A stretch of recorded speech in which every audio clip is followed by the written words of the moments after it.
pagi, hai teman-teman semua. Selamat datang di Useful Conversation 1 Badan Eksekutif Mahasiswa periode 2023-2024.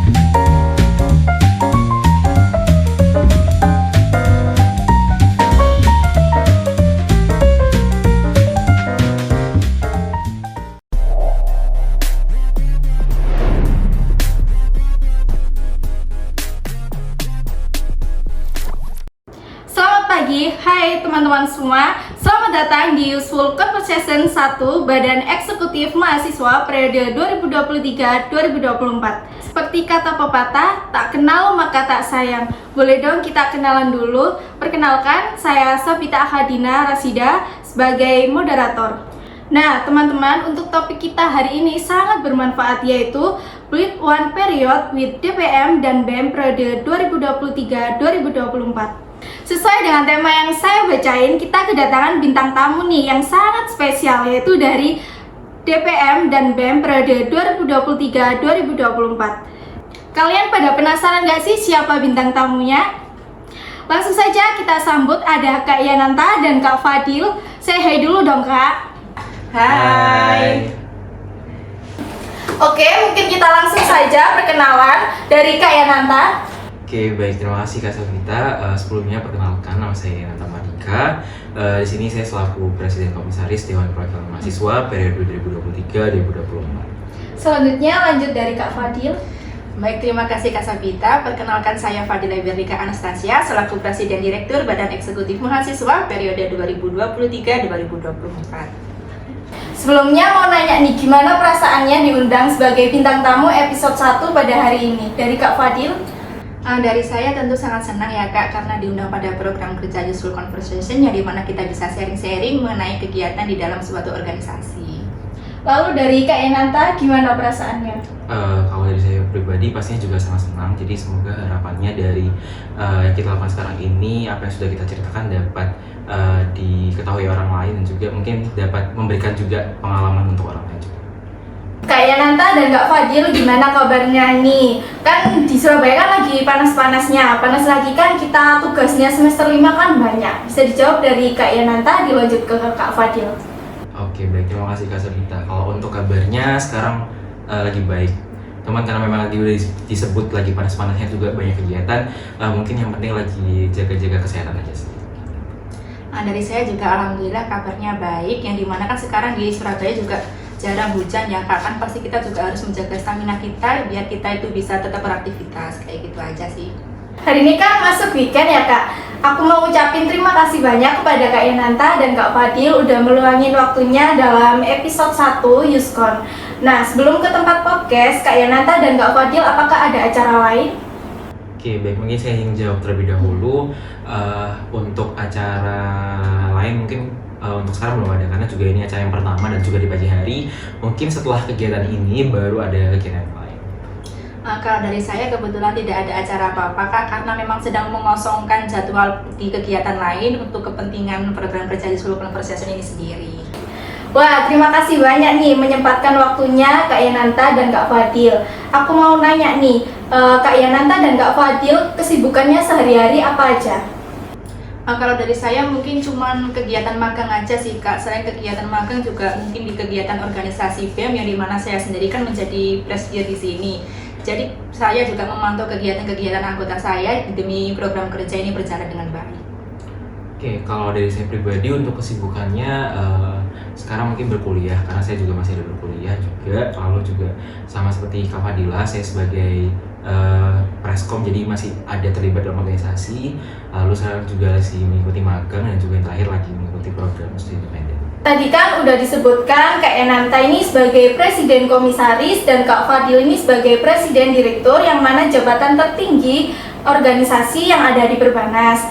Nah, apa sih Kak organisasi itu dan manfaat apa kalau kita itu ikut organisasi? Mungkin bisa dijawab dulu dari Kak Yananta. Oke, baik, terima kasih Kak Sanita. Kalau untuk organisasi sebenarnya punya pengertiannya secara luas ya. Tapi mungkin kalau menurut saya pribadi, kurang lebihnya itu adalah organisasi adalah sekumpulan orang yang bekerja sama untuk melakukan sebuah mencapai sebuah tujuan yang sudah disepakati di awal. Mungkin kurang lebih seperti itu. Lanjut dari Kak Fadil. Benar Kak, saya juga setuju dengan pengertian Kak Yananta yang dimana di dalam organisasi itu pasti ada beberapa orang yang dimana ada satu pemimpin demi keberlangsungan program kerja di suatu organisasi itu sendiri. Padahal ada banyak manfaat ya jika kita mengikuti organisasi, tapi dilihat-lihat itu sekarang ini tuh penurunan minat mahasiswa itu semakin menurun. Nah, bagaimana tanggapan Kak Yananta dan Kak Fadil terhadap hal tersebut?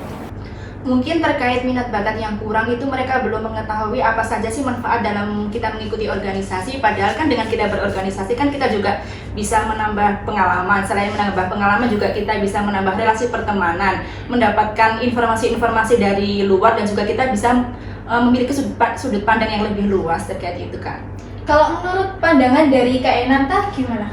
Oke, baik, terima kasih Kak Sabita. Kalau menurut saya pribadi berdasarkan pengalaman saya juga nih, kalau misalnya tanggapan saya adalah mungkin mereka lagi berpikiran ada hal yang lebih penting dibandingkan organisasi. Contohnya adalah magang gitu.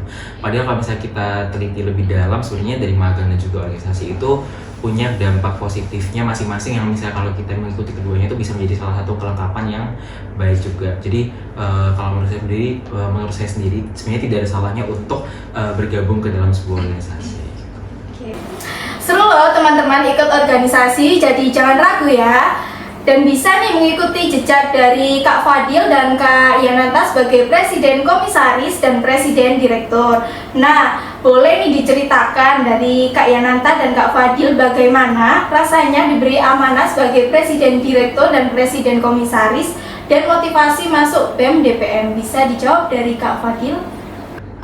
Dari saya itu pasti rasanya senang sekali ya Kak, karena tidak semua mahasiswa itu diberi kesempatan untuk memegang jabatan sebagai presiden direktur. Akan tetapi kan yang namanya manusia pasti ada kurangnya ya Kak, tetapi dengan kekurangan kita itu kita bisa belajar menjadi lebih baik dan juga mengembangkan organisasi kita menjadi lebih baik lagi. Lanjut dari Kak Yananta. Oke, baik, kalau saya sendiri sebenarnya rasanya bersyukur juga, karena kalau untuk kesempatan menjadi presiden komisaris juga nggak bisa didapatin oleh semua orang ya. Jadi bersyukur pastinya, cuman pasti ada rasa gugup kayak berpikiran gimana nih untuk kedepannya gitu. Cuman karena sudah diberikan amanah, dan juga saya kalau misalnya dari Preskom itu dia dipilih oleh mahasiswa, jadi saya jadi ada keinginan untuk terus belajar bagaimana cara untuk menjadi pemimpin yang baik. Kalau untuk motivasi ya. Jadi kalau untuk motivasi itu sebenarnya dikarenakan saya sudah mengikuti UKM satu periode sebelumnya, ada niatan untuk ingin mengembangkan lagi di organisasi yang tingkatnya lebih luas lah, dan salah satunya ya di DPM ini. Nah, ngomong-ngomong nih Kak, yang dengar podcast kita kan bukan dari kalangan anak Perbanas saja, melainkan yang lain tuh masih belum tahu apa sih DPM dan apa sih BEM, dan apa yang membedakan DPM dan BEM di kampus kita dengan kampus lain. Mungkin dari Kak Yananta dulu bisa menjelaskan. Oke, baik, kalau misalnya saya izin menjelaskan DPM terlebih dahulu ya. Jadi DPM itu kan biasa kita kenal sebagai Dewan Perwakilan Mahasiswa.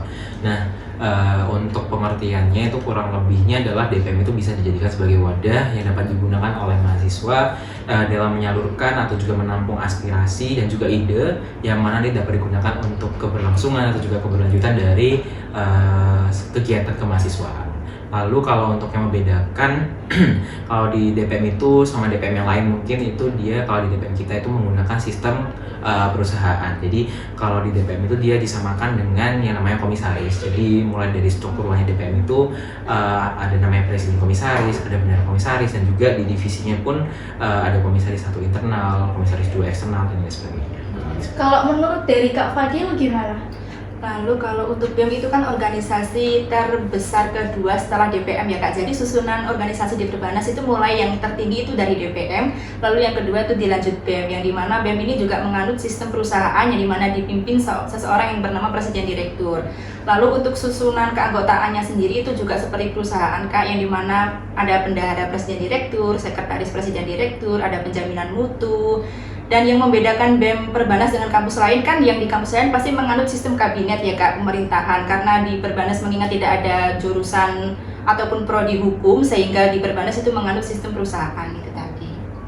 Nah, sudah dijelaskan nih teman-teman sama Kak Yananta dan Kak Fadil terkait BEM DPM itu seperti apa dan bagaimana kepengurusan BEM DPM yang ada di Perbanas.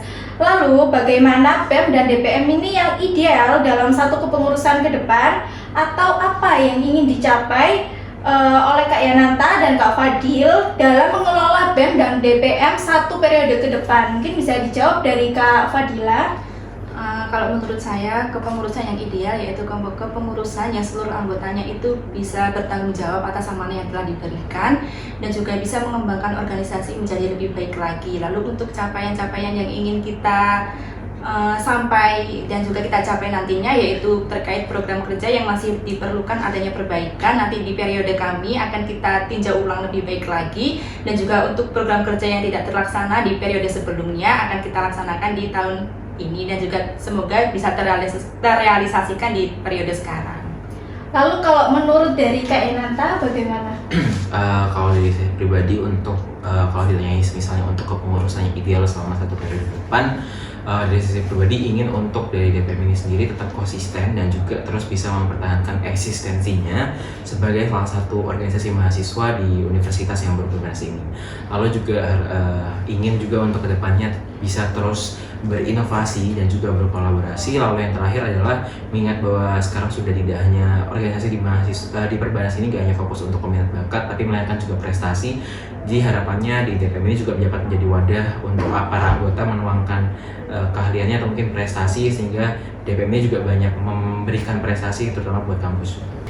Lalu Kak Yananta dan Kak Fadil kan sebagai presiden komisaris dan presiden direktur ya, kan sebagai leader atau yang bisa disebut pemimpin dalam organisasi. Nah, bisa dong bagi tips cara kepemimpinan atau leadership yang baik itu bagaimana menurut Kak Yananta? Oke, baik. Kalau ditanya untuk leadership yang baik, saya selalu menyarankan kepada orang-orang itu sebelum terjun untuk memimpin orang banyak, alangkah baiknya untuk bisa yang namanya self leadership. Jadi penting untuk bisa memimpin diri sendiri sebelum terjun untuk memimpin orang banyak gitu. Jadi kalau misalnya kalian sudah bisa memimpin diri kalian sendiri, pasti kalian gak bakalan ada ngerasa kesusahan dan gak akan menjadi hambatan ketika kalian bakalan memimpin orang banyak. Jadi kurang lebih seperti itu. Kalau menurut dari Kak Fadil gimana?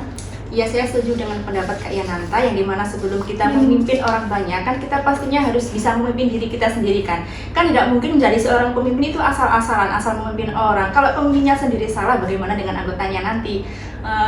Justru dengan di model kepemimpinan itu setiap orang itu pasti memiliki gaya pemimpin yang berbeda-beda. Ada juga yang pemimpin itu mereka sekedar memberi arahan kepada anggota-anggotanya. Jadi semua anggota itu harus mematuhi instruktur yang telah disampaikan kepada pemimpin. Lalu ada juga pemimpin itu yang memakai gaya melibatkan seluruh anggota. Jadi ketika pemimpin mengambil keputusan, pemimpin itu mendiskusikan bareng kepada anggotanya sehingga kita itu semua itu bareng-bareng dalam pengambilan keputusan. Jadi tidak hanya seorang pemimpin saja yang memutuskan, tetapi menggunakan suara-suara yang telah disalurkan dari anggotanya itu tadi.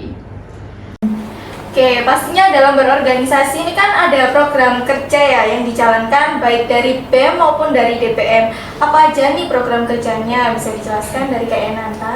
Oke, kalau untuk program kerja dari DPM itu sendiri ada banyak, cuma saya mau jelasin salah satunya yaitu adalah OWC atau mungkin kita kenal sebagai One Week Charity. Jadi di mana program kerja ini adalah satu program kerja rutinan yang diselenggarakan oleh DPM dibantu dengan manajer dan juga orang lain. Jadi di kegiatan ini tuh akan diselenggarakan berupa donasi untuk teman-teman kita yang terkena penyakit kanker, yang mana nanti harapannya juga dari program kerja ini dapat meningkatkan rasa kepedulian terhadap sesama dan juga pada lingkungan sekitar, terutama untuk mahasiswa baru, karena nanti program ini rata-rata diwajibkan untuk diikuti oleh mahasiswa baru. Mungkin bisa sekalian promosi Instagramnya Kak? Oke, mungkin juga buat teman-teman yang mau tahu program kerja yang lain nih ya Kak, mungkin bisa untuk cek lebih dalam lagi di Instagramnya DPM itu sendiri, yaitu adalah @dpm.perbanas-surabaya. Oke, kalau dari Kak Fadil? Kalau dari BEM sendiri ini sebenarnya ada beberapa program kerja dan memang itu bisa terbilang cukup banyak. Kan tetapi akan saya spill 2 saja ya Kak untuk program kerjanya yang dimana sudah kita laksanakan kemarin, yaitu Ormek ataupun Ormawa Expo, yang dimana itu kita memasarkan ormawa-ormawa yang ada di Perbanas guna menarik minat bakat mahasiswa untuk tergabung ke dalam organisasi itu sendiri. Lalu untuk susunan panitianya itu sendiri mirip dengan OWC ya Kak, yang dimana seluruh manajer yang menjadi panitia pada program kerja itu sendiri. Lalu yang kedua yaitu pada program kerja yang sedang terlaksana saat ini yaitu Useful Conversation, yang dimana modelan dari gambaran program kerja itu seperti podcast, sesi tanya jawab dan juga sharing-sharing terkait organisasi yang ada di Perbanas kayak gitu. Oke deh, kalau teman-teman penasaran sama program kerja yang ada di DPM maupun di BEM, bisa mengunjungi sosial media DPM dan BEM ya, yang tadi sudah disebutkan Kak Yananta dan Kak Fadil. Setelah mendengarkan penjelasan dari Kak Fadil dan Kak Yananta yang mengenai apa itu organisasi, apa itu DPM BEM, dan tips kepemimpinan biar keren kayak mereka, dan program kerja yang ada di BEM DPM, pasti teman-teman penasaran nih gimana Kak caranya daftar atau gabung menjadi salah satu anggota DPM maupun BEM. Bisa nih Kak Yananta spill caranya. Oke, mungkin Kak Fadil juga caranya kita nggak beda jauh ya. Jadi memang untuk syaratnya masuk ke DPM sama BEM itu kita harus satu periode dulu di Ormawa. Jadi kalau misalnya belum satu periode di Ormawa itu nggak disarankan untuk mendaftar baik di DPM atau di BEM.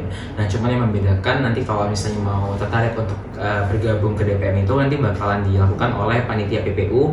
Jadi untuk segala informasinya bakalan dilakukan oleh panitia PPU, dan kalau misalnya sudah ada informasi pendaftaran nanti bakalan disebarkan melalui Ormawa. Nanti Ormawa akan memberitahukan kepada pengurusnya siapa yang berminat untuk bergabung ke DPM. Tapi untuk syarat utamanya adalah bergabung sebagai pengurus aktif di UKM, HIMA, atau mungkin UPKM. Oke, dari Kak Fadil nih, bisa spill dong caranya daftar BEM. Oke, seperti yang disebutkan Kak Yananta tadi, sebelum kita tergabung di dalam BEM, kita juga harus tergabung di dalam Ormawa selama satu periode. Dan juga di Ormawa itu kita juga tidak asal-asalan tergabung saja, kita juga harus turut aktif dan juga menyukseskan program kerja yang ada di Ormawa itu. Setelah kita lulus satu periode di Ormawa, baru kita bisa mendaftarkan diri untuk menjadi anggota Badan Eksekutif Mahasiswa, yang infonya nantinya akan di-share langsung oleh Dewan Perwakilan Mahasiswa melalui Instagram Dewan Perwakilan Mahasiswa. Nanti bisa untuk rekan-rekan yang ingin mendaftar bisa dicek langsung, dipantau terus untuk Instagramnya untuk info-info lebih lanjut lagi. Oke deh, jadi gitu ya teman-teman cara daftar DPM dan BEM. Kita lanjut ke pertanyaan terakhir nih. Nggak terasa ya waktunya udah pertanyaan terakhir. Perasaan baru sebentar ya Kak kita berbincang-bincang. Langsung aja nih, bagaimana Kak Yananta dan Kak Fadil membagi waktu untuk kuliah dan berorganisasi, karena sekarang kan udah semester 5, semakin hektiknya tugas kan ya. Dan sebagai organisasi yang menaungi Ormawa pasti banyak tugas dan tanggung jawab yang harus dikerjakan. Mungkin dari Kak Fadil dulu. Terkait tugas itu kan tugas utama kita sebagai mahasiswa adalah belajar untuk mencapai nilai yang maksimal ya Kak. Lalu tugas kita yang kedua yaitu sebagai organisasi, tetapi kita juga tidak mengkesampingkan organisasi. Kita juga harus menyelesaikan, menuntaskan tugas-tugas apa yang diberikan dosen. Setelah itu kita baru meng-cross check tugas-tugas yang ada di organisasi, dan tentunya dengan posisi jabatan saya sebagai presiden direktur, saya mengawasi anggota-anggota saya sehingga mereka nantinya bisa menyelesaikan tugasnya dengan maksimal. Berarti lebih ke prioritas ya Kak? Iya. Oke, kalau dari Kak Yananta? Oke, baik, kalau dari saya pribadi nggak beda jauh juga dari Kak Fadil. Mungkin lebih menurunkan dari skala prioritas. Jadi mana yang sekiranya lebih urgent akan saya kerjakan lebih dahulu. Tapi bukan berarti saya mengesampingkan, menganggap bahwa organisasi lebih penting daripada berkuliah. Tetap berkuliah lebih penting. Cuman kalau misalnya di posisi ada daya tabrakan, dimana kita dibutuhkan juga di perkuliahan dan juga mungkin di organisasi, mungkin saya akan lebih memanfaatkan untuk SDM di organisasi itu untuk menghandle terlebih dahulu. Nanti ketika saya sudah selesai aktivitas yang mungkin lebih urgent itu, baru saya bisa untuk turun tangan membantu organisasinya. Mungkin kurang lebih seperti itu sih. Oke deh, semua pertanyaan sudah terjawab ya dari Kak Yananta dan Kak Fadil. Kita cukupkan sekian sesi diskusi hari ini, atau mau dilanjut ditanya-tanya lagi nih Kak Yananta dan Kak Fadil? Kalau dari saya pribadi udah cukup. Tadi kita juga sama Kak Fadil udah banyak sharing tentang segala pun lah organisasi atau mungkin yang lainnya. Semoga harapannya dari apa yang sudah saya sampaikan juga sama Kak Fadil dapat membuka pandangan buat teman-teman juga, atau mungkin dapat menginspirasi lah. Benar sekali Kak. Lalu untuk melihat keseruan-keseruannya bisa dicek melalui Instagram @perbanas_surabaya untuk kelanjutan podcast yang kedua, dan tentunya dengan topik yang lebih menarik lagi. Udah cukup ya Kak. Aku mengucapkan terima kasih banyak pada Kak Yananta dan Kak Fadila sudah bersedia meluangkan waktunya untuk sesi sharing ilmu yang bermanfaat hari ini. Mungkin bisa di lain kesempatan kita bertemu lagi. Sampai jumpa di next episode Useful Conversation, teman-teman. Sampai jumpa. Sampai jumpa.